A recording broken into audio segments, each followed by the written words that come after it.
Alright, so before I begin, I figured that I would do some explaining. I've actually been having some internet problems, and with a lot of things going on, I have not been able to really do much videos, and so I thought I would get back into this, and I was having fun with the review videos, and I thought, well, why don't I just go ahead and do a review, and something I've actually been asked a lot about has been the new Xbox One, and so before we go ahead and start, and people start screaming foul, let me give a bit of backstory out of this way. So, I mostly grew up playing Nintendo, and boy, did I play lots of it. It wasn't until I was in ninth grade that I got the PSP and went, holy crap, it's possible for someone other than Nintendo to have a decent system. I didn't wonder what I was missing out on the console warfare and decided to get an Xbox 360. Holy balls, I thought. This system opened up a genre of modern games I've previously ignored, from first-person shooters to overall games that weren't made in a country that idolizes 12-year-old girls. And I enjoyed every minute of these games as well as Nintendo games I had grown up with. So proceeding to about May of last year, when the next generation's consoles was to be announced, guess what Microsoft said? What? We said. We have an amazing new console, Microsoft said. Tell us about it, we pleaded. Little did we know that Microsoft was about to take the concept of a home console, strap it onto a bunch of TNT, and melt Kim Jong-un to make a nuclear bomb out of that would end up in the Dead Sea because it does not work.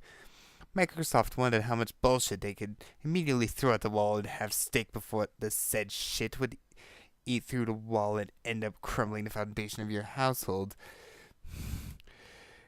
leaving you homeless and stuck with a pile of goat shit that is the Xbox One. So we're gonna go ahead and just take a look here, and let us first off promote. I did play a lot of Xbox 360. I enjoyed the system, but let's go ahead and just talk about the three main philosophies of the Xbox One that Microsoft introduced that got them in trouble from the get-go. So first, we have this fun thing called DRM that would require the console to connect to the internet once every 24 hours, or the damn thing would decide it was too lazy to develop a work ethic with a moth as ADD snoring cocaine, and it wouldn't work at all. Next idea that once you got a game and you could only play it on your console. Want to borrow that game from your friend, like Fallout 3? Pish, what? That's rubbish. Go spend $60 on a game you haven't played before and play through it yourself, you lazy ass. Next, they decided to include Kinect. Make it required with every system, and it wouldn't work without it. And so, the government felt that spilling on your email and catching pictures of your undergarments that you send to your significant other aren't enough, and they mandated that every camera be on all the freaking time, not just when the system is on.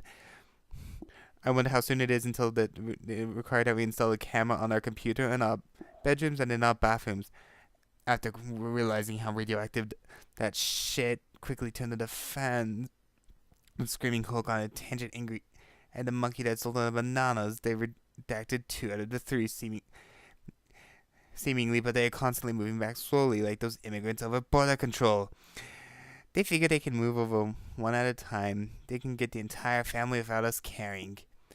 Really quickly, let me iterate. The PlayStation Vita is good. The Nintendo Wii U is good. Microsoft Xbox One, fuck you. If these were the only problems we had, I would have probably been more forgiving to Microsoft, as Xbox One set into the ground and rolled away for the mags to have a get-go. But it seems that they have a tendency to take properties we really love, such as Fable, Banjo Kazooie, take them behind an old dumpster, bend them over, and shove a lamppost so far up their asses that it crushes their soul and just ends up rotting around the shape of something that isn't comparable to the soul of the original. You know, it's pretty sad when Xbox One's competitor, the PS4, doesn't even have to try. It's an entire advertisement campaign could literally be, we're not Xbox One, and it would sell faster than hotcakes with whipped cream at a Fat Man convention where the only catering was salads from the country of Nigeria.